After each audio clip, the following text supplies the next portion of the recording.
దేవునికి మహిమ కలుగును గాక. తెస్సలోనికలకు మొదటి పత్రిక 4వ అధ్యాయము మొదటి నుండి 8 వచనాలు చదువుకుందాం. మొదటి తెస్సలోనిక పత్రిక 4వ అధ్యాయము మొదటి 8 వచనాలు చదువుకుందాం. మెట్టుకు సహోదరులారా, మేము ప్రభు అయిన యేసు ద్వారా మీకిచ్చిన ఆజ్ఞను మీరు ఎరుగుదురు కాగా, మీరు ఎలాగూ నడుచుకుని దేవుని సంతోషపరచవలనో మా వలన నేర్చుకుని నా ప్రకారముగా మీరు నడుచుకొనుచున్నారు. ఈ విషయంలో మీరు అంతకంతకు అభివృద్ధి నొందవలనని మిమ్మల్ని వేడుకుని ప్రభు అయిన యేసునందు హెచ్చరించుచున్నాము. మీరు పరిశుద్ధులగుటియే, అనగా మీరు జారత్వమునకు దూరముగా ఉండుటయే దేవుని చిత్తము. మీలో ప్రతివాడును దేవుని ఎరుగని అన్యజనుల వలె కామాభిలాషి యందు కాక పరిశుద్ధత యందును ఘనత యందును తన ఘట్టమును ఎట్లు కాపాడుకునవలెనో అది ఎరుగుయుండుటయే దేవుని చిత్తము. ఈ విషయమందెవడును అతిక్రమించి తన సహోదరునికి మోసము చేయకుండవలెను. ఎందుకనగా మేము పూర్వము మీతో చెప్పి సాక్ష్యమిచ్చిన ప్రకారము ప్రభువు వీటన్నిటి విషయమై ప్రతిదండన చేయువాడు. పరిశుద్ధులగుటకే దేవుడు మనల్ని పిలిచెను గాని అపవిత్రులుగా ఉండుటకు పిలువలేదు. కాబట్టి ఉపేక్షించువాడు మనుషుని ఉపేక్షింపడు గాని మీకు తన పరిశుద్ధాత్మను అనుగ్రహించిన దేవునినే ఉపేక్షించుచున్నాడు. దేవుడు తన పరిశుద్ధ వాక్యాన్ని దీవించును గాక. ప్రార్థన చేసుకుందాం. మహాగణుడు తండ్రి, మహాపరిశుద్ధుడ, సర్వశక్తిమంతుడా, మీకు వందనాలు స్తోత్రాలు చెల్లిస్తున్నాం. నీ ఘనమైన పరిశుద్ధమైన నామమును బట్టి మీకు మరొకసారి మీకు స్తుతులు అర్పిస్తున్నాము దేవా.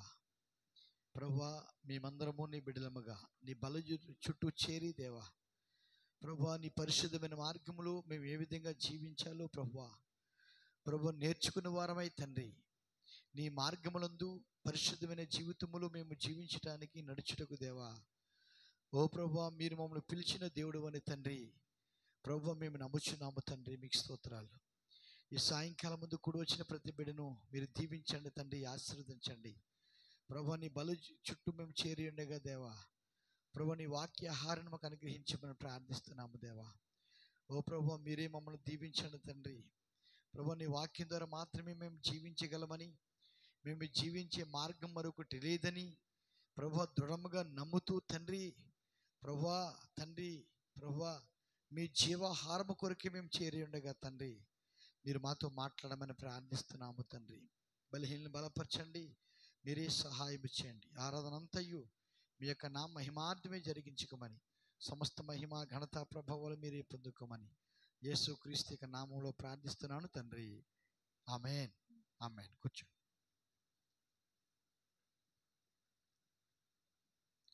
అందరికీ ప్రభు యేసు క్రీస్తు నామంలో వందనాలు తెలియజేస్తూ ఉన్నాను. మరి ప్రియ సహోదరి సహోదరులారా, ఎక్కువ సమయం అయితే నేను ఉంచదలుచుకోలేదు. ఒక అరగంట దేవుని యొక్క వాక్యాన్ని మనం బోధించుకుందాం. ఇది ప్రతికూల వాతావరణ సమయం కాబట్టి కొద్ది నిమిషాలు దేవుని యొక్క వాక్యాన్ని చదువుకుని చెప్పుకొని కొద్ది నిమిషాలు ప్రార్థన చేసుకుని మనం ప్రభురాత్రి భోజనం యొద్దకు మనం వెళదాం.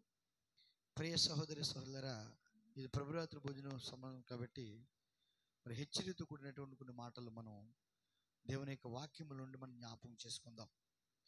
ఇక్కడ మనం చదవబడినటువంటి లేఖన భాగంలో మరి దేవుడు పౌలు ద్వారా తెస్సలోనికలకు హెచ్చరిక చేయుచున్నాడు. దేవునికి స్తోత్రం కలుగును గాక. మరి మరొకసారి దాన్ని చదువుతాను, జాగ్రత్తగా గమనించండి. మెట్టుకు సహోదరులారా, మేము ప్రభువైన యేసు ద్వారా మీకిచ్చిన ఆజ్ఞను మీరు ఎరుగుదురు. ప్రభువైన యేసు ద్వారా మేము మీకు ఇచ్చినటువంటి ఆజ్ఞను చూసారా, వారు దేవుని ద్వారా మనకు ఆజ్ఞ ఇచ్చుచున్నారు. దేవుని స్తోత్రం. సంఘానికి ప్రవక్త ద్వారా దేవుడు ఆజ్ఞ ఇచ్చుచున్నాడు. సంఘానికి ప్రవక్త ద్వారా దేవుడు ఆజ్ఞ, అంటే దేవుని యొక్క ఆజ్ఞ దేవుడు ఏ విధంగా సంఘానికి ఇస్తాడంటే తన ప్రవక్త ద్వారానే. మనకు తెలుసు ఎల్లప్పుడూ వాక్యము ప్రవక్త యొద్దకే వచ్చును. వాక్యం ఇప్పుడు ఎలా వస్తుందండి? ఎక్కడికి వస్తుంది? ప్రవక్త యొద్దకే వచ్చును. దేవుని స్తోత్రం. మరి ఆ వాక్యము ప్రవక్త ద్వారా ఆ దేవుని యొక్క వాక్యము మనుషుల ఎద్దుకు వస్తుంది. అంటే మన ఎద్దుకు వచ్చింది. మనం నేరుగా వాక్యం ఎద్దుకు రాలేదు, లేదా వాక్యం నేరుగా మన ఎద్దుకు రాలేదు. కానీ దేవుడు ప్రవక్త ద్వారా దేవుడు మనకు వాక్యాన్ని ఇచ్చాడు. దేవుని స్తోత్రం కలుగునుగాక. చూసారా? ఈరోజు మనము చూసినట్లయితే ఆ ప్రవక్త ద్వారా పలుకబడిన వాక్యం ఏదైతే ఉన్నదో అది యెహోవా ఇలాగూ సెలవిచ్చుచున్నాడు అయినది. ప్రవక్త ద్వారా పలుకబడిన వాక్యం ఏదైతే ఉన్నదో అది ఏంటన్నది? యెహోవా ఇలాగూ సెలవిచ్చుచున్నాడు అయినది. ఎలాగూ సెలవిస్తున్నాడు? యెహోవా ఇలాగూ సెలవిస్తున్నాడు అంటే ఏమి సెలవిస్తున్నాడు, ఎలాగూ సెలవిస్తున్నాడు అనేది, అంటే ఆ యెహోవా ఇలాగూ సెలవిచ్చుచున్నాడు అనేది మనకి వ్యక్తిగతంగా ప్రత్యక్షపరచువాడు దేవుడై ఉన్నాడు. నా మాట మీకు అర్థమైందండి? అంటే ఇక్కడ ఏం చెప్పాలంటే ఈ వాక్యానికి ఎవరు అనువాదకులు కాదు, కానీ దేవుడే అనువాదకుడై ఉన్నాడు. దేవునికి స్తోత్రం కలుగునుగాక. జాగ్రత్తగా దీన్ని అర్థం చేసుకోండి. వాక్యము ప్రవక్త యొద్దకే వచ్చును. వాక్యము ప్రవక్త యొద్దకే యెహోవా ఆయనకి సెలవిస్తున్నాడు. ఆయన ద్వారా మనకి సెలవిస్తున్నాడు. దేవునికి స్తోత్రం. సంఘానికి సెలవిస్తున్నాడు. అది సంఘానికి ప్రవక్త ద్వారా ఇవ్వబడుచున్న ఆజ్ఞ అయినది. వాక్యం అనేటువంటిది సంఘానికి దేవుడు ఇచ్చేటువంటి ఆజ్ఞ. అది ప్రవక్త ద్వారా ఇవ్వబడుతుంది. అయితే ఆ ఆజ్ఞకు లేక యెహోవా ఎలాగూ సెలవిచ్చుచున్నాడు అనే దానికి అనువాదం అవసరం. ఆ అనువాదం ఎవరిస్తానంటే పరిశుద్ధాత్మ ఇస్తున్నాడు. దేవుని స్తోత్రం. ఆ అనువాదకుడు పరిశుద్ధాత్మ అయినాడు. వాక్యము ప్రవక్త ద్వారా దేవుడు పలుకుతున్నాడు. ఏ దేవుడైతే ప్రవక్త ద్వారా వాక్యాన్ని పలికాడో ఆ దేవుడే వినువానికి అనువాదనిస్తున్నాడు.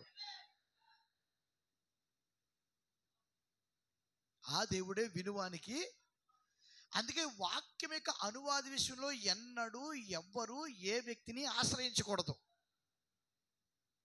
వాక్యం యొక్క అనువాద విషయంలో, అర్థం తెలుసుకోవడం విషయంలో ఎన్నడూ ఏ వ్యక్తిని ఎన్నడూ కూడా ఆశ్రయించకూడదు. దేవుని స్తోత్రం.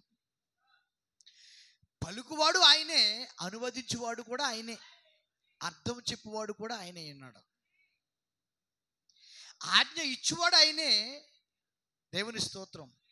ఆ ఆజ్ఞను మనలో నెరవేర్చేవాడు కూడా ఆయనే అన్నాడు. మరి ఆ అనువాదం ఎవరికి ఇస్తాడు? ఆయన దేవుడు పలకడం అందరి కోసం పలుకుతున్నాడు, కానీ అనువాదం మాత్రం అందరికి ఇవ్వట్లేదు. ఆయన అనువాదం ఎవరికి వస్తున్నాడంటే దేవుడు తన ప్రజలకు మాత్రమే ఆ వాక్యాన్ని అనువదిస్తున్నాడు. దేవుని స్తోత్రం. అయితే ఇక్కడ గమనించవలసిందంటే ఎవరికైతే ఆ వాక్యమును దేవుడు అనువదించాడో, లేక ఎవరికైతే ఆ వాక్యము అనువాదం చేయబడిందో ఆ అనువాదము చేయబడిన వారే తిరిగి వాక్యముగా మార్చబడుతున్నారు. దేవుని స్తోత్రం. అనువాదం చేయబడిన వారే తిరిగి వాక్యముగా. అంటే దేవుడు మనకి ఆ వాక్యమును అనువదించడానికి ఒక కారణం ఉంది. అందరికి అనువదించట్లేదు, అందరికీ అర్థం చెప్పట్లేదు. పరిశుద్ధాత్మ ప్రవక్త ద్వారా పలికినటువంటి వాక్యానికి పరిశుద్ధాత్మకు మనకి అనువాదం చేస్తుంది. ఎవరికైతే ఆ వాక్యమును పరిశుద్ధాత్మ అనువాదం చేస్తుందో అది ఒక కారణం కొరకు అనువాదం చేస్తుంది, ఒక ఉద్దేశం కొరకు అనువాదం చేస్తుంది, ఒక పని కొరకు అనువాదం చేస్తుంది. ఎందుకు అనువాదం చేస్తుంది? ఆ పక్కవాడికి ఆ ప్రత్యక్షత లేదు, నీకు ఆ ప్రత్యక్షత ఇస్తుంది. అనువాదం అంటే ప్రత్యక్షపరచడం, నీకు ప్రత్యక్షపరచడం, ఆ వాక్యం యొక్క ఉద్దేశాన్ని తెలియచేయటం, ఆ వాక్యం యొక్క బయలుపాటును తెలియచేయటం, ఆ వాక్యం యొక్క అనువాదం తెలియచేయటం, ఆ వాక్యం యొక్క ఉద్దేశం ఏంటో, దేవునికి తలంపు ఏంటో, దేవునికి ఉద్దేశం ఏంటో నీకు వ్యక్తపరచటం. దేవుని స్తోత్రం. అది ఎవరు చేసే పని అంటే పరిశుద్ధాత్మ చేసే పని అయినది. అందుకే తప్పకుండా ప్రతి వ్యక్తికి కూడా ప్రత్యక్షత అనేటువంటిది అవసరమైనది. దేవుని ఉదయం మనం చెప్పుకున్నాం, ప్రత్యక్షత అనేటువంటిది నీవు గ్రహించు దానికన్నా మిన్నైనది. నీ పంచేంద్రుల ద్వారా గ్రహించలేవు, ఆత్మనటువంటి మరి ఇంద్రియముల ద్వారా దాన్ని గమనించలేవు, నీ జ్ఞానం ద్వారా దాన్ని గమనించలేవు. చూసారా? కానీ నీవు గమనించలేనిదే, నువ్వు గుర్తించలేనిదే, నువ్వు గ్రహించలేనిదే దేవుడు ఇవ్వాల్సిన వాడైనాడు. దేవునికి స్తోత్రం కలగడం కాక. కాబట్టి అదే ప్రత్యక్షమైనది. అయితే ఆ ప్రత్యక్షత దేవుడు నీకు ఎందుకు ఇస్తున్నాడంటే, ఏ వాక్యమైతే పరిశుద్ధాత్మ నీకు అనుమతించిందో ఆ వాక్యముగా నిన్ను మార్చడం కోసం, ఆ వాక్యంగా మనల్ని మార్చడం కోసం. ఎందుకంటే చూసారండి, యేసుక్రీస్తు వాక్యమైనప్పుడు, యేసుక్రీస్తు వాక్యమైనాడు, అంతే కదండి. యేసుక్రీస్తు వాక్యమైనాడు. బైబిల్ చెప్తుంది, ఆ వాక్యము ఆదియందు వాక్యము ఉండెను, వాక్యము దేవుడై ఉండెను, ఆ వాక్యము శరీరధారి మన మధ్య నివసించెను. అంటే వాక్యము శరీరమైంది. యేసుక్రీస్తు వాక్యమై, చూసారా, యేసుక్రీస్తు వాక్యమైండి శరీరం దాల్చాడు ఆయన. దేవుని స్తోత్రం కలుగును గాక. అదే వాక్యముగా ఈ శరీరాన్ని, అంటే నిన్ను తిరిగి అదే వాక్యముగా దేవుడు మారుస్తున్నాడు. దేవుని స్తోత్రం. అంటే మన పట్ల గొప్ప ప్రణాళికలు దేవుడు కలిగి ఉన్నాడు. మన పట్ల గొప్ప ఉద్దేశాన్ని కలిగి ఉన్నాడు దేవుడు. మన పట్ల గొప్ప తలంపును దేవుడు కలిగి ఉన్నాడు. అంటే నిన్ను ఏదో ఆషామాషిగా విడిచిపెట్టడం కోసం కాదు, దేవుడు తన దైవత్వాన్ని ఇవ్వడం కోసం దేవుడు నిన్ను పిలిచాడు. ఆయన మనల్ని దేవుడు పిలిచిన పిలుపుని మనం గుర్తించవలసిన వారమై ఉన్నాం. దేవుడు మనల్ని ఎందుకు పిలిచాడో అనే విషయాన్ని మనం గుర్తించవలసిన వారమై ఉన్నాం. దేవునికి మహిమ కలుగును గాక. చూసారు? కాబట్టి మెట్టుకు సహోదరులారా, మేము ప్రభువైన యేసు ద్వారా మీకు ఇచ్చిన ఆజ్ఞను మీరు ఎరుగుదురు కాగా, మీరెలాగూ నడుచుకుని దేవుని సంతోషపరచవలనో మా వలన నేర్చుకునే ప్రకారముగా మీరు నడుచుకునిచున్నారు. మా వలన నేర్చుకునే ప్రకారంగా మీరు, అంటే దేవుని ఎలా సంతోష పెట్టాలి అనే విషయాన్ని అపోస్తులు దేవుని సంతోష పెట్టారు, ప్రవక్తలు దేవుని సంతోష పెట్టారు. వారు దేవుని సంతోష పెట్టుడు కొరకు, చూసారా, దేవుని సంతోష పెట్టుడు కొరకు వారు మనుషులు విసర్జించారు. వాళ్ళు మనుషులు లెక్క చేయలేదు, వాళ్ళు మనుషులను లెక్క చేయలేదు. చూసారా? వారు మనుషులు సంతోష పెట్టలేదు. వారు మనుషులు సంతోష పెట్టినట్లయితే దేవుని సంతోష పెట్టలేదు. వారు దేవుని సంతోష పెట్టుడు కొరకై మనుషులు సంతోష పెట్టలేకపోయారు. వాళ్ళు దేవుని స్తోత్రం, మనుషులను సంతోష పెట్టలేకపోయారు. కాబట్టి వారు దేవుని సంతోషపరచటమే వారి యొక్క ఉద్దేశమైనది. దేవుని స్తోత్రం. చూసారా? కాబట్టి మీరెలాగూ నడుచుకుని దేవుని సంతోషపరచవలనో మా వలన నేర్చుకునే ప్రకారముగా మీరు నడుచుకునిచున్నారు. మీరు కూడా మా వల్లే నడుచుకునిచున్నారు అని చెప్తున్నాడు ఆయన. ఈ విషయంలో మీరు అంతకంతకు అభివృద్ధిని పొందవలనని మిమ్మును వేడుకుని ప్రభువైన యేసునందు హెచ్చరించుచున్నాము. ఈ విషయంలో, అంటే దేవుని ఏ విధంగా సంతోషపరచవలనో అది ప్రవక్తల ద్వారా, అపోస్తుల ద్వారా మీరు తెలుసుకుని, అంటే మా వలన మీరు తెలుసుకుని అంతకంతకు మీరు అభివృద్ధి పరచబడాలి. ఆ విషయంలో మరియు అంతకంతకు మీరు అభివృద్ధి పరచబడాల. ఎందుకంటే ఇప్పుడు ప్రతి ఒక్కరూ మరి ఏ విధంగా తయారంటే మనుషులు సంతోషపెట్టేవారుగా తయారయ్యారు. మనుషులను సంతోషపెట్టేవారుగా తయారయ్యారు. కానీ ఇక్కడ అపోస్తులు కోరుకునే చూడండి, వారు మనుషులు సంతోషపెట్టేవారుగా లేరు. అంత మాత్రమే కాదు, కానీ వారి యొక్క బోధ కూడా, వారి సంఘానికి ఇచ్చే ఆజ్ఞ కూడా, మీరన్నడూ మనుషులు సంతోష పెట్టవద్దు, దేవుని మాత్రమే సంతోషపరచండి. మీ జీవితం అంతట్లో కూడా దేవుని మాత్రమే ఘనపరచండి, దేవుని మాత్రమే సంతోషపరచండి. మరి దేవుడు ఎలా సంతోషపడతాడు? దేవుడు ఎలా సంతోషపడతాడు? దేవుని సంతోషపరిచే విధానం గురించి మాట్లాడుతున్నాడు ఆయన. దేవుని స్తోత్రం. మనం దేవునికి అనుకూలంగా ఉన్నప్పుడు, దేవునికి యుక్తంగా ఉన్నప్పుడు, దేవుణ్ణి అనుసరించినప్పుడు, దేవుని యొక్క వాక్యాన్ని గౌరవించినప్పుడు, దేవుని యొక్క వాక్యాన్ని ప్రకారం నడుచుకున్నప్పుడు మన పట్ల దేవుడు సంతోషిస్తాడు. దేవుని స్తోత్రం.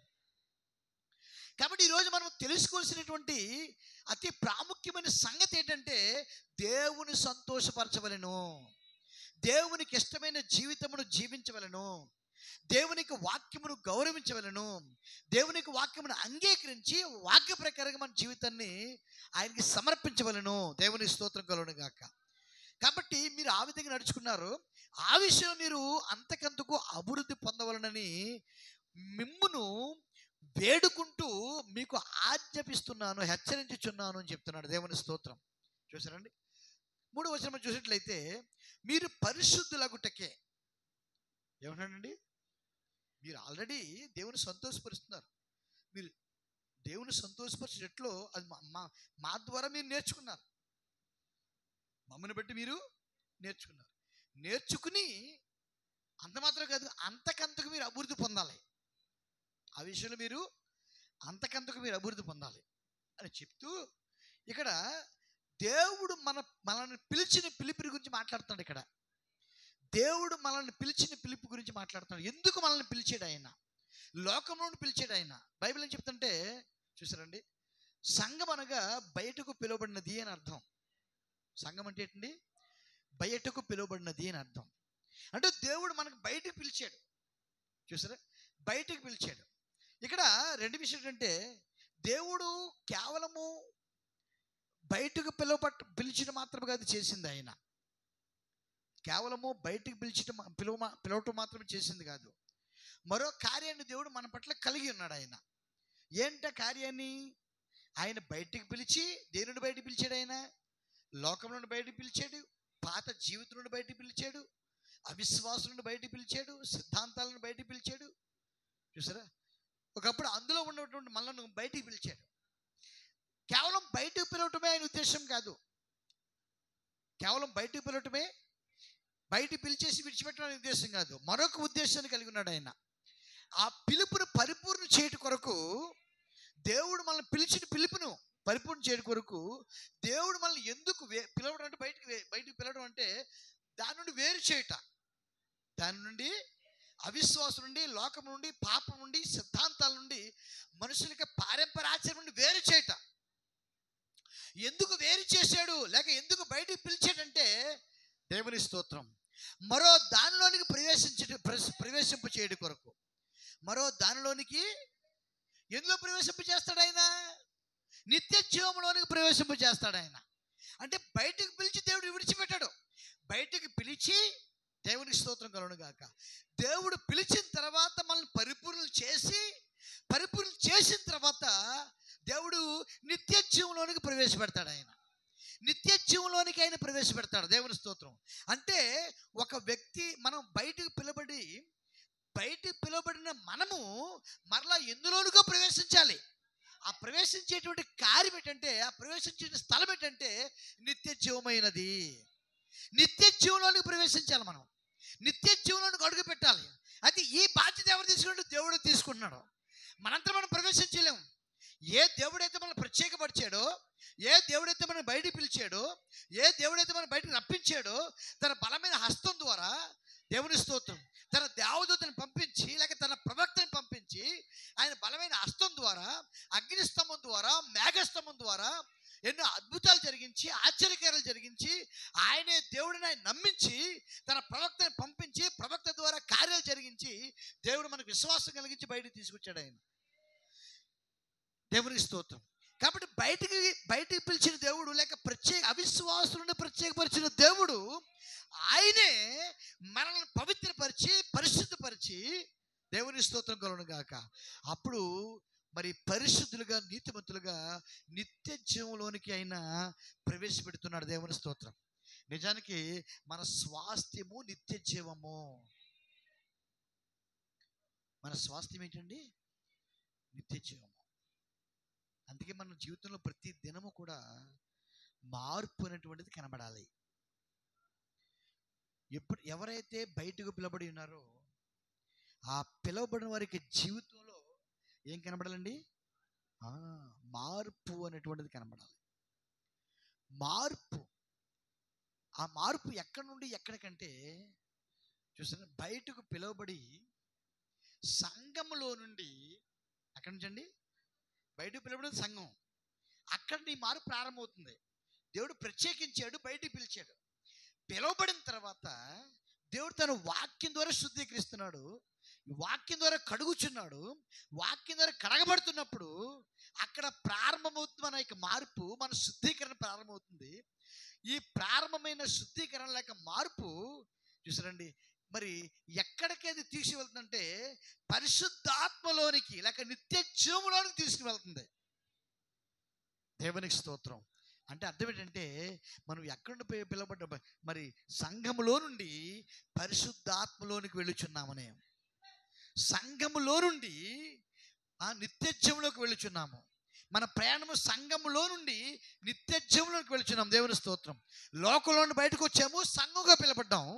సంఘము ద్వారా సంఘముగా ఉండి మనం ప్రయాణం చేస్తూ శుద్ధీకరణ పొందుతూ పరిశుద్ధాత్మను అనుభవిస్తూ రుచి చూస్తూ మన జీవితాన్ని మార్చబడుతూ ప్రభువుకు సమర్పించుకున్నప్పుడు, వాక్యం ద్వారా ఆయన జీవితం మనం కడుగుతున్నప్పుడు మనం ఎక్కడ ప్రయాణం చేస్తున్నామంటే నిత్య జీవంలోని ప్రయాణం చేస్తున్నాము, నూతన శరీరంలోనికి ప్రయాణం చేస్తున్నాము. ఈ క్రమంలో మన జీవితంలో ఈ మార్పును దేవుడు కోరుకుంటున్నాడు. దేవుని స్తోత్రం. మీకు తెలుసా, ఎవరైతే దేవుని చేత బయటకు పిలువబడి ఉన్నారో వారు దేవుని చేతిలో ఉన్నారు. ఎవరి చేతిలో ఉన్నారండి? దేవుని చేతిలో ఉన్నారు. వారిని దేవుడు పట్టుకుని ఉన్నాడు. బయటికి తీసుకొచ్చిన దేవుడే. ఆయన హస్తముతో పట్టుకోవడం మాత్రం నడిపించేవాడు అయినాడు. నడిపించడం మాత్రమే కాదు, కానీ ఆ స్వాస్థ్యంలోనికి, నిత్యత్వములోనికి, వాగ్దాన దేశంలోనికి ప్రవేశింప చేయవాడు అయినాడు. దేవుని స్తోత్రం.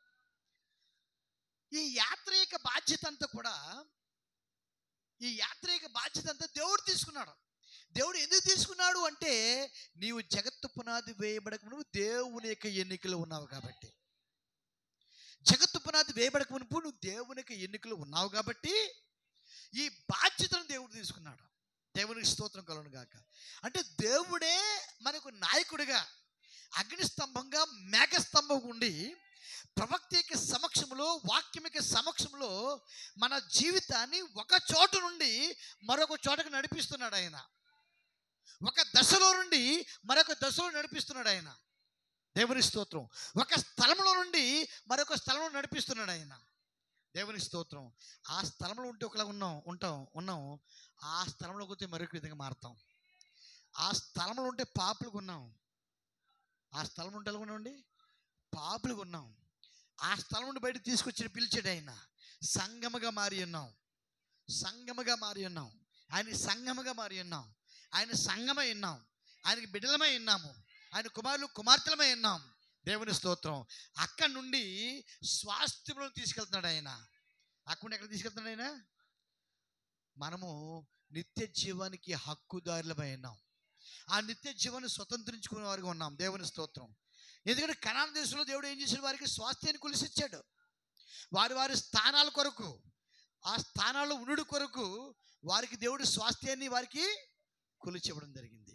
దేవుని స్తోత్రం. కాబట్టి ఈ ప్రయాణంలో సమస్తమైన బాధ్యత దేవుడే తీసుకుంటాడు.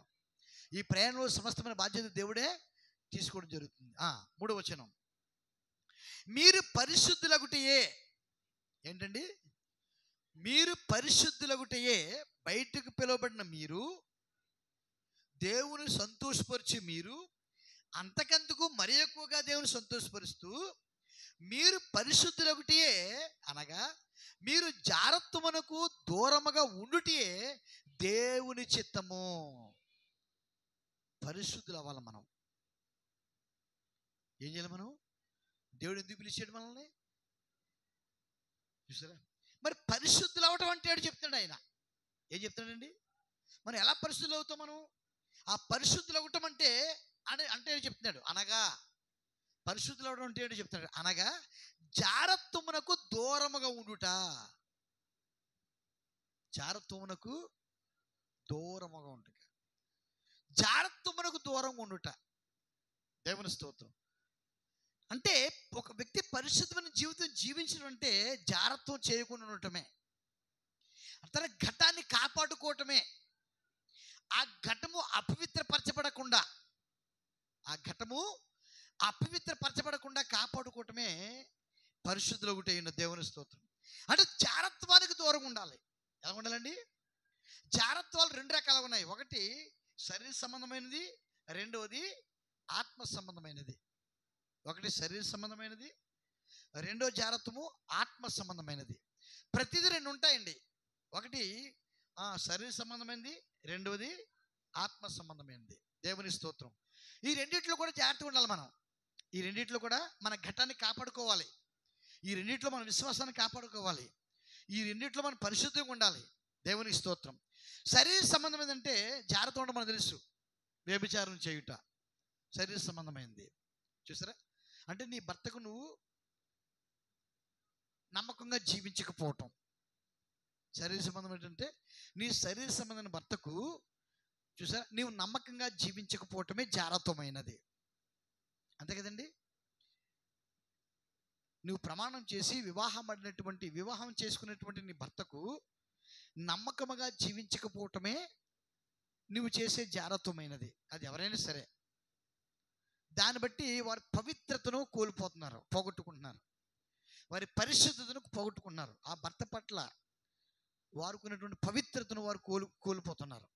వారు అపవిత్రపరచబడతారు, చెరచబడతారు. బైబిల్ మాట అంటే చెరచబడుట అని అర్థం. ఏదైనా తోటలో అవ్వ ఏం చేయబడింది? చెరచబడింది. ఏదైనా తోటలో అవ్వ ఏం చేయబడిందండి? చెరచబడింది. ఎందుకు అంటే తన వివాహ ప్రమాణాన్ని బ్రద్దలు చేసింది. తన భర్త పట్ల నమ్మకంగా జీవించలేకపోయింది.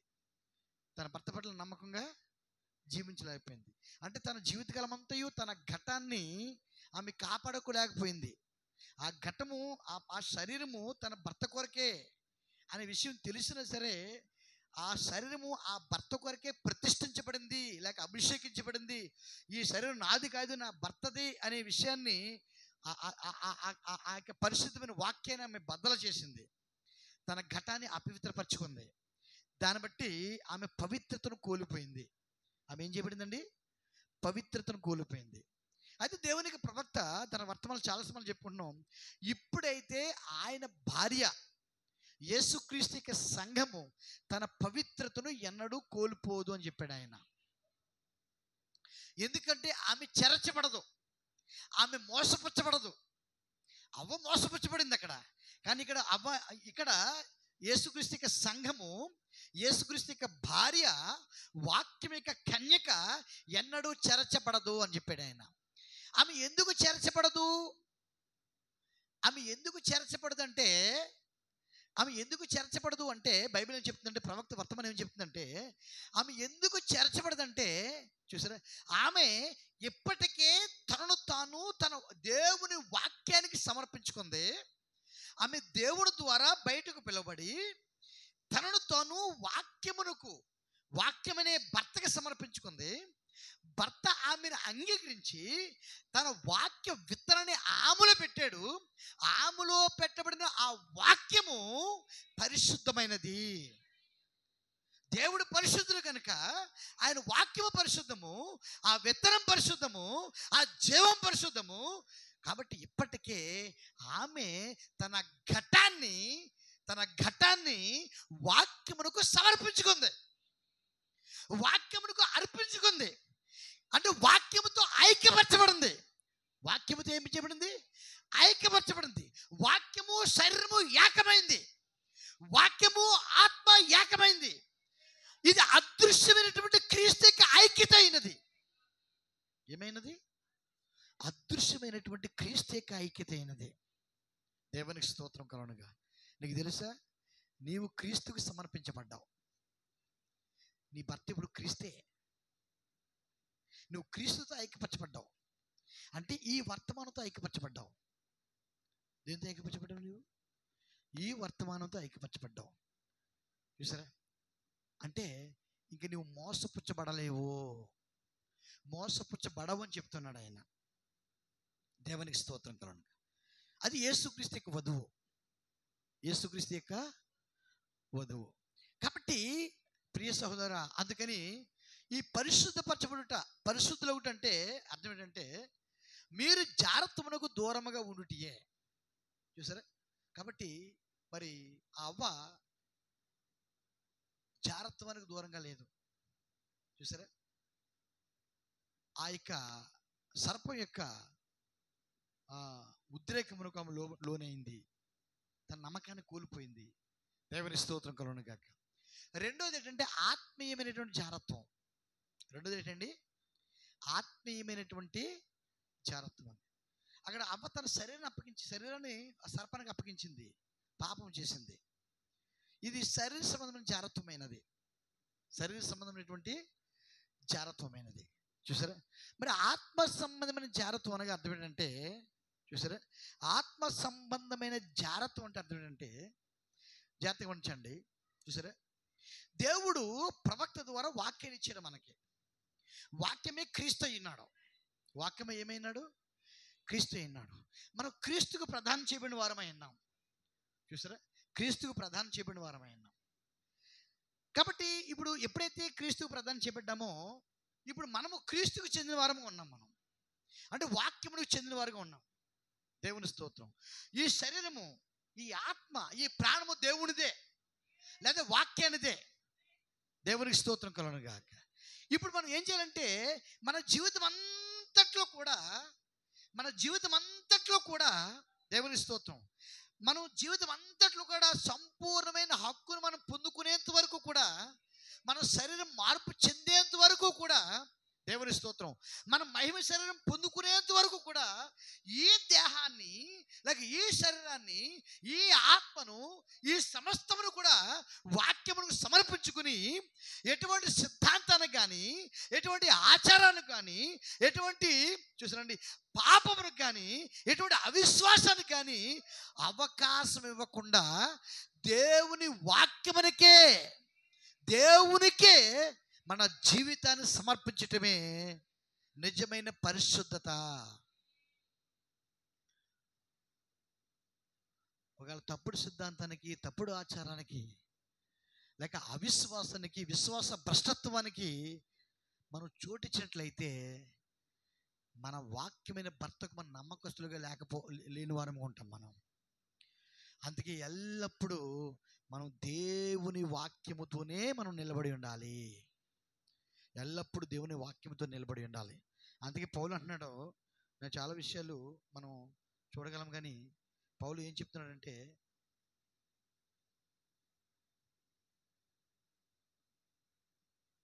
చూడండి 2వ అధ్యాయము, అదే పత్రిక 2వ అధ్యాయము, పేజీలా తిప్పండి వెనక్కి. అదే పత్రిక 2వ అధ్యాయం,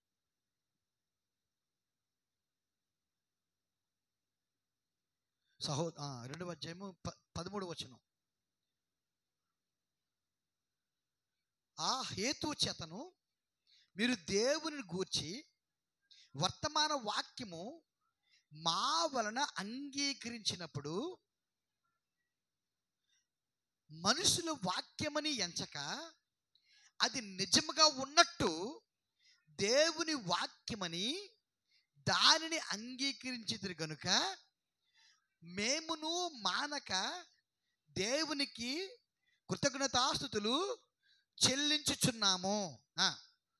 ఆ వాక్యమే విశ్వాసులైన మీలో కార్యసిద్ధి కలగ చేయుచున్నది. ఆహా, ఎంత చక్కని మాట అండి. దేవుని స్తోత్రం. ఆ హేతు చేతను మీరు దేవుని గూర్చిన వర్తమాన వాక్యము ఏంటండి? ఇది ఏ వాక్యం అండి? ఇది దేవుని గూర్చిన వర్తమానం. ఇది వర్తమాన వాక్యము. ఎవరిని గూర్చండి? దేవుడు ఎవరు? మన భర్త, మన శిరస్సు, మన యజమానుడు, మనల్ని ఏలువాడు. ఈ శరీరానికి శిరస్సు, మన శరీరానికి. కాబట్టి దేవుని కూర్చిన వర్తమాన వాక్యము. ఏ వాక్యం అండి ఇది? వర్తమాన వాక్యం అంటే, వర్తమాన వాక్యం అంటే ఏంటండి? దేవుని గూర్చిన వాక్యం అని చెప్పట్లేదు ఆయన. దేవుని గూర్చిన వర్తమాన వాక్యం అని చెప్తాడు ఆయన. ప్రతి కాలంలో వాక్యం ఉంది. ఇది ఈ వర్తమాన కాలంలో కూడా వాక్యం ఉంది. ఇది వర్తమానం అన్నారు. వర్తమానం ఏంటంటే ప్రస్తుత కాలంలో వాక్యం. అంటే నువ్వు ఏ కాలంలో జీవిస్తున్నావో ఆ కాలమైక వాక్యం. అంటే నీ కాలానికి చెందిన వాక్యము, మన కాలానికి చెందిన వాక్యము.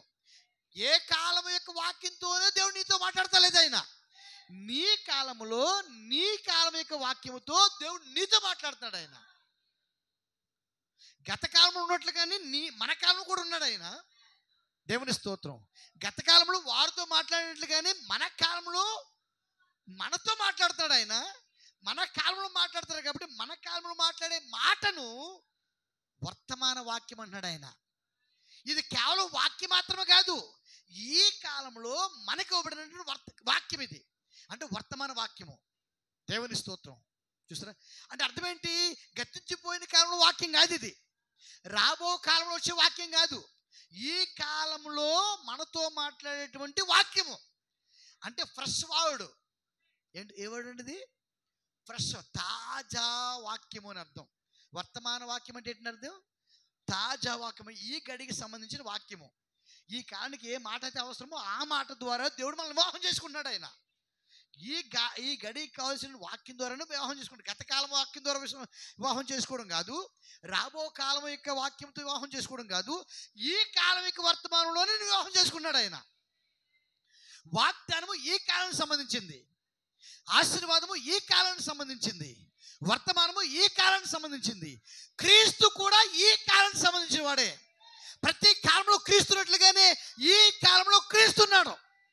దేవుని స్తోత్రం కలుగునుగాక. ప్రతి కాలంలో పరిశుద్ధాత్మ ఉంది, ప్రతి కాలంలో క్రీస్తున్నాడు. చూసారా?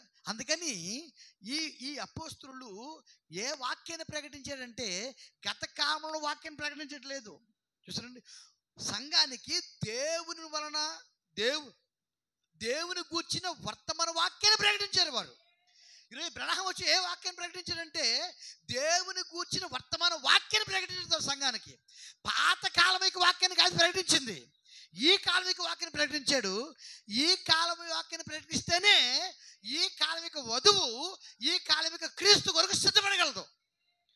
మనం సిద్ధపడాలంటే ఈ కాలమిక వాక్యం కావాలండి. అందుకే వర్తమానము ప్రతి ఒక్కరికి అవసరమైనది. ఈ వర్తమాన కాలంలో ఈ వర్తమాన వాక్యము ఈ వర్తమాన వధువుని ప్రభు కొరకు సిద్ధపరుస్తుంది అనమాట. దేవుని స్తోత్రం. అర్థమవుతుందండి? చూసారా? సరే. వర్తమాన వాక్యము మా వలన అంగీకరించినప్పుడు మీరేం చేశారు? మా వలన అంగీకరించారు. ఈరోజు ఈ వర్తమానం ఎవరు అంగీకరించాం? మనం ప్రవక్త ద్వారా అంగీకరించాం. మనం ఎవరి ద్వారా అంగీకరించామండి? ప్రవక్త ద్వారా అంగీకరించాం. దేవుని స్తోత్రం. అంగీకరించినప్పుడు మనుషుల వాక్యమని ఎంచక, అది బ్రహ్మ గారి యొక్క వాక్యము అని మనం తీసుకోలేదు. మనం అది అంతే కదండి. అది బ్రహ్మ గారి యొక్క వాక్యం కాదు కదా, అది దేవుని గూర్చిన వర్తమాన వాక్యం. అది బ్రహ్మ గారి వాక్యం కాదు. అది చాలా మంది బ్రహ్మ గారిని చూస్తున్నారు. దేవుని స్తోత్రం. మనం ఎవరిని చూస్తున్నాం? దేవుడిని చూస్తున్నాం. ఎందుకంటే బ్రహ్మ గారు మనం రక్షించలేరు, దేవుడు మనం రక్షిస్తాడు. వర్తమానం మనం రక్షిస్తుంది. అది బ్రహ్మ గారికి వాక్యం కాదు, అది పౌలుకి వాక్యం కాదు. దేవుని స్తోత్రం. చూసారా? అది మనుషుల వాక్యమని ఎంచక అది నిజముగా ఉన్నట్టు. ఎలా ఉన్నట్టండి? ఇది బూటకం గట్రా కాదండి. నిజముగా ఉన్నట్టు దేవుని వాక్యమని దాన్ని అంగీకరించితిరి. అది దేవునికి వాక్యము అని అంగీకరించితిరి. అంటే ఈ వర్తమానమే నిజము. ఇది మనుషుని యొక్క మాట కాదు, కానీ యెహోవా ఎలాగూ సెలవిచ్చుచున్నాడు. ఇది దేవుని యొక్క మాట. ఈ వర్తమాన వాక్యమే క్రీస్తు కొరకు నన్ను సిద్ధపరిచేది అని, ఆ సిద్ధపరచడానికి, ఆ వాక్యం మనల్ని సిద్ధపరచడానికి మనం ఆ వాక్యాన్ని అంగీకరించాం. మనం ఆ విధంగా మన జీవితాన్ని వాక్యం కొరకు కాపాడుకోవాలి. అపవిత్రపరచబడకుండా, ఏ సిద్ధాంతానికి ఏ ఆచారానికి మనము తావకుండా, లేకపోతే హృదయాన్ని ఇవ్వకుండా, మనసు ఇవ్వకుండా వాక్యముతోనే నిలబడాలి. దేవుని స్తోత్రం కలవడంగా. అందుకే పౌలు చెప్తున్నాడు, మేము మీకు ప్రకటించిన సువార్త కాక మరొక సువార్త ఎన్నడూ మీరు వినొద్దు. మీరు ఇప్పటికే విన్న సువార్త నిజమైనది, అసలైంది. ఇప్పటికీ మీరు సత్యమందు నిలిచి ఉన్నారు. మీరు ఇప్పటికే సంఘమా, మనము సత్యమందు నిలిచి ఉన్నాం. మరొక సువార్త మనకు అక్కర్లేదు. ఆల్రెడీ మనకు ఇవ్వబడిన సువార్తే నిజమైన సువార్త అయినది. దానితోనే కడ వరకు నిలబడండి. చంచలం చెందొద్దు. దేవుని స్తోత్రం. ఇప్పుడు ఏం చేయాలి మనం? మన పరిశుద్ధత కొరకు ఆ వాక్యానికి మనం సమర్పించుకోవాల్సిన వారమే అన్నాం. దేవునికి మహిమ కలుగును గాక. చూసారా? కాబట్టి మీరు దీనిని అంగీకరించి తిరిగి అని చెప్పి అప్పుడు అన్నాడు. కనుక మేమును మానక దేవునికి కృతజ్ఞతాస్తుతులు చెల్లించుచున్నాము. దేవుని స్తోత్రం కలుగును గాక. ఇంకా తర్వాత ఆ వాక్యమే, ఏ వాక్యము? దేవుని గూర్చిన వర్తమాన వాక్యమే, అంతే కదా? అనగా మా వలన మీరు అంగీకరించిన వాక్యమే, అంతేనా? మా వలన మీరు అంగీకరించిన, మేము బోధించిన ఈ వర్తమాన వాక్యము ఇది మనుషుని యొక్క మాటని కాకుండా దేవుని యొక్క మాటగానే ఉన్నట్టుగా నిజముగానే మీరు అంగీకరించిన ఏ వాక్యం అవుతుందో అదే ఆ వాక్యమే విశ్వాసులైన, అంటే నమ్మిన వారైనా మీలో కార్యసిద్ధి కలగ చేయుచున్నది. ఏం చేస్తుందండి? ఏ కార్యసిద్ధి? ఏదో కార్యం చేస్తుంది, మనలో కార్యం చేస్తుంది. అది కార్యం సిద్ధింపు చేస్తుంది. ఆ కార్యాన్ని చేసేంత వరకు విడిచిపెట్టదు. అది ఏంటే కార్యం అంటే మనలో మార్పు, ట్రాన్స్ఫర్మేషన్. ఏం చేస్తుంది? ఆ వర్తమాన వాక్యాన్ని మనం అంగీకరించాం కాబట్టి, అంగీకరించినప్పటి నుండి కూడా బయట పిలవబడిన తర్వాత మనం అంగీకరించాం కాబట్టి, అంగీకరించినప్పటి నుండి కూడా ఎవరైతే దాన్ని సమర్పించుకున్నారో ఆ వాక్యమే వారిలో కార్యసిద్ధి కలగ చేయుచున్నది. దేవునికి స్తోత్రం. అంటే అర్థం ఏంటంటే, పాపిగా ఉన్న నిన్ను ఆ వాక్యము కడిగి శుద్ధీకరించి, చూసారండి, పరిశుద్ధపరిచుచున్నది. ఏం చేస్తుందండి అది? దాని కొరకే దేవుడు మనల్ని పిలిచి ఉన్నాడు. ఇంకా చదువుదాం. దాని కొరకే దేవుడు మనల్ని, దీని గురించి రిలేటెడ్గా అనేకమైన వాక్యాలు ఉన్నాయి, కానీ మరి మనకు సమయం లేదు. ఆల్రెడీ అరగంట దాటిపోయింది. ఇంకొక 5 నిమిషాలు. దేవుని స్తోత్రం కలుగును గాక. 4వ వచనం, 3వ వచనం. మీరు పరిశుద్ధులు ఒకటియే. 4:3. మీరు పరిశుద్ధులు ఒకటియే అనగా మీరు జారత్వమునకు దూరముగా ఉండియే దేవుని చిత్తము. మీలో ప్రతివాడును దేవుని ఎరుగని అన్యజనుల వలె కామాభిలాష యందు కాక పరిశుద్ధత యందును ఘనత యందును తన ఘటమును ఎట్లు కాపాడుకునవలెనో అది ఎరుగయుటయే దేవుని చిత్తము.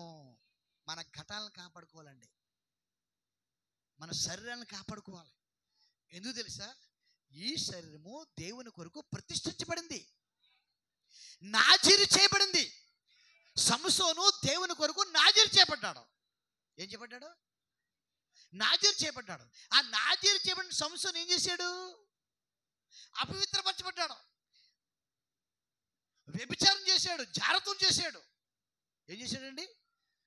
చూసారు, నాజీరు చేయబడట. కాబట్టి ఈరోజు ఈ చివరి దినాల్లో దేవుడు తన కొరకు ఒక శరీరాన్ని నాజీరు చేసుకున్నాడు, ప్రతిష్ఠించుకున్నాడు. అది తన సొంత శరీరం. అది యేసుక్రీస్తు శరీరము. ఏంటంటే అది యేసుక్రీస్తు శరీరము. యేసుక్రీస్తు శరీరం అనగా ఆయన శరీరంలో శరీరము, ఆయన ఆత్మలో ఆత్మ, ఆయన ఎముకలో ఎముకము, ఆయనకి మాంసంలో మాంసమైనాం మనం. అది ఎవరిది? ఆయనదే. ఆయన కొరకు ప్రత్యేకించబడింది, ఆయన కొరకు శుద్ధీకరణ పొందేది, ఆయన కొరకు ప్రతిష్ఠించబడింది, ఆయన కొరకు పరిశుద్ధపరచబడింది. అది ఆయన కొరకు మాత్రమే. ఎందుకు తెలుసా? దేవుడు పరిశుద్ధుడు కనుక. దేవుడు పరిశుద్ధుడు కనుక మనల్ని కూడా దేవుడు ఏం చేస్తున్నాడు? పరిశుద్ధపరుస్తున్నాడు. ఆయన చూసారండి. ఆ పరిశుద్ధపరచుడు కొరకై, ఆయనే పరిశుద్ధపరచుడు కొరకై దేవుడు మనల్ని ప్రత్యేకించాడు, వేరు చేశాడు. అవిశ్వాసం నుండి ప్రత్యేకించాడు, బయటికి పిలిచాడు. ఆయనే మనల్ని పరిశుద్ధపరచుకుంటున్నాడు. ఆయన చూసారా ఎలా పరిశుద్ధపరచుకున్నాడు అంటే, ఈ వర్తమాన వాక్యం వలన పరిశుద్ధపరుస్తాడు. ఆయన ఎలా పరుస్తాడండి? ఈ వర్తమాన వాక్యం వలన మన దేవుడు మనల్ని ఏం చేస్తున్నాడండి? ఎవరి కొరకు? ఆయన కొరకే. మనం ఆయన సొత్తు అయి ఉన్నాము, మనం ఆయన పని అయి ఉన్నాము, మనం ఆయన సృష్టి అయి ఉన్నాము. వధువే క్రీస్తుకి సృష్టి అయినది, వధువే యేసుక్రీస్తుకి పని అయినది.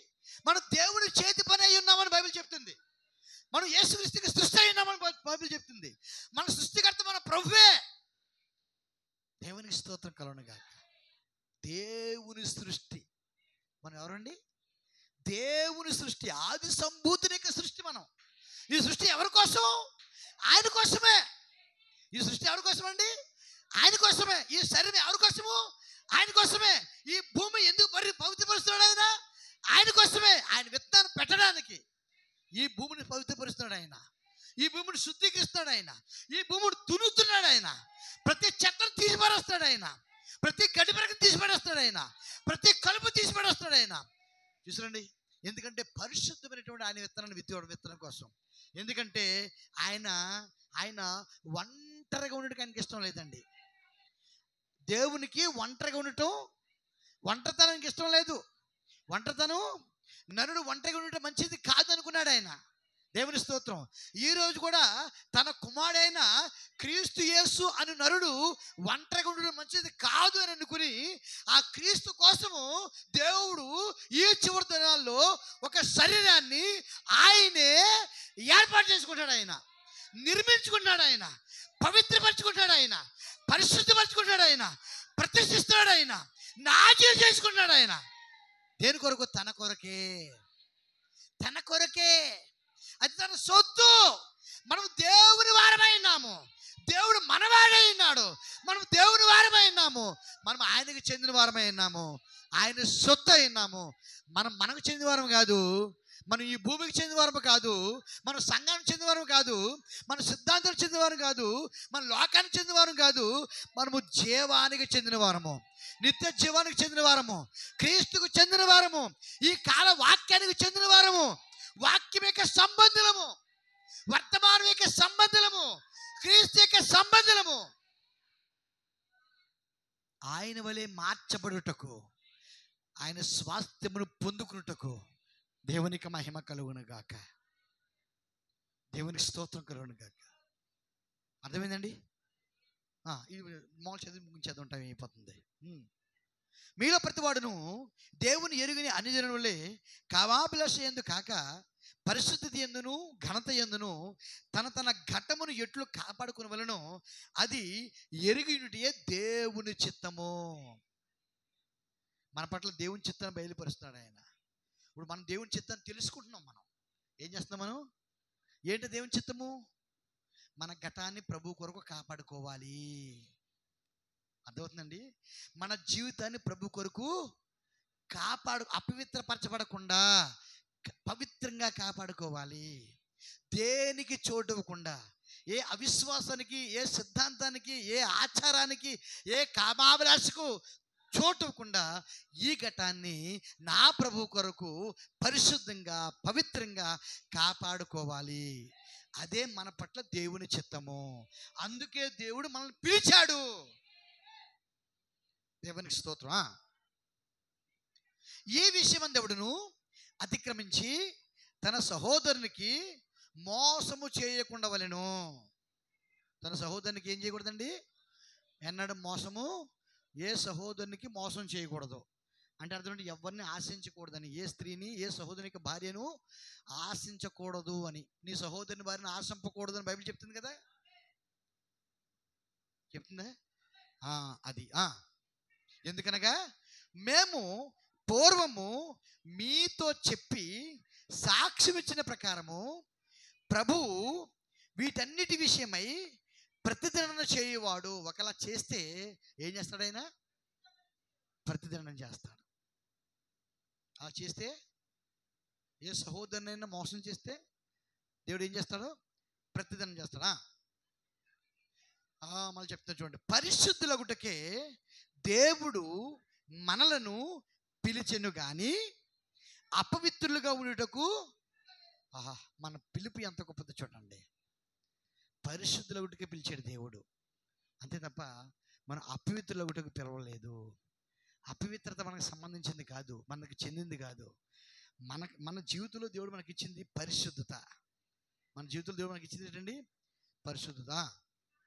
కాబట్టి ఉపేక్షించువాడు మనుషుని ఉపేక్షింపడు కానీ మీకు తన పరిశుద్ధాత్మను అనుగ్రహించిన దేవునిని ఉపేక్షించుచున్నాడు. ఉపేక్షించడం అంటే అర్థం ఏంటండి? నిరాకరించటం, త్రోసివేయటం. ఉపేక్షించడం అంటే అర్థం ఏంటండి? త్రోసివేయటం. ఎవరైతే దీన్ని ఉపేక్షిస్తారో, దాన్ని నిరాకరిస్తారో, ఈ మాటను చూసారా, నీ ఘటాన్ని పరిశుద్ధంగా కాపాడుకోవాలి, నువ్వు ఎవరిని నీ సహోదరుని మోసం చేయకూడదు చూసారా అని, మరి ఎవరైతే ఆ మాటను నువ్వు పరిశుద్ధపరచబడాలి, పరిశుద్ధులకు పిలిచాడు కానీ అపవిత్రంగా ఉండడానికి పిలవలేదు అనే మాటను చూసారా, ఎవరైతే నిరాకరిస్తారో, ఉపేక్షిస్తారో, తృణీకరిస్తారో వారు మనుషులు తృణీకరింపలేదు. కానీ అంటే దేవుడు ఎవరు కరుణాకరతో మాట్లాడుతున్నాడు, ఆ మాట నా ద్వారా మాట్లాడుతున్నాడు చూసారా. ఒకవేళ ఈ మాట తృణీకరించారనుకో, మీరు నన్ను తృణీకరించట్లేదు, పరిశుద్ధాత్మ తృణీకరిస్తున్నారు అన్నాడు ఆయన. ఎవరు తృణీకరిస్తున్నారా? నన్ను తృణీకరించట్లేదు. ఈ మాట మీరు నమ్మలేదనుకో, ఈ మాట మీరు ఇష్టపడలేదనుకో, ఈ మాటలు మీరు తృణీకరించారనుకో, ఈ మాటను నిరాకరించారనుకో, త్రోసిపుచ్చారనుకో, మీరు కరుణాకరం తృణీకరించట్లేదు, సేవకుని తృణీకరించట్లేదు, పరిశుద్ధాత్మను తృణీకరిస్తున్నాడు. ఎందుకు? ఆ మాట్లాడింది ఎవరు? దేవుడే. మాట్లాడింది ఎవరు? పరిశుద్ధాత్మయే. దేవునికి స్తోత్రం కలుగునుగా. కాబట్టి ప్రియ సోదరా, అందుకే దేవుడు చెప్తున్నాడు, నా శరీరం తిని నా రక్తం త్రాగువాడే నిత్య జీవం గలవాడు.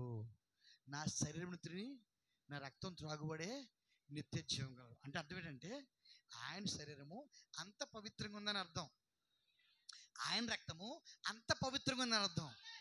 అంత పవిత్రంగా ఆ రక్తము ఉంటే, అంత పవిత్రంగా ఆ శరీరం ఉంటే, మరి ఆ రక్తంలో జీవము ఇంకా పవిత్రంగా ఉన్నది. అంతే కదండి.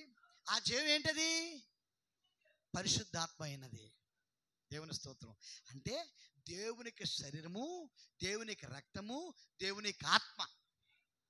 దేవుని శరీరము, దేవునికి ఆత్మ, దేవునికి రక్తము, దేవునికి శరీరము. అదే యేసుక్రీస్తుకి వధువు అయినది. ఆ పవిత్రంగా ఉన్నవాడు మాత్రమే ఆ శరీరాన్ని, ఆ రొట్టెను, ఆ ద్రాక్షరసం తీసుకోవడం అర్హుడై ఉన్నాడు. అందుకే పాపం చేయవాడు వచ్చి తీసుకోవద్దని చెప్పాడు ప్రవక్త. అందుకే మరి అర్థమైందా?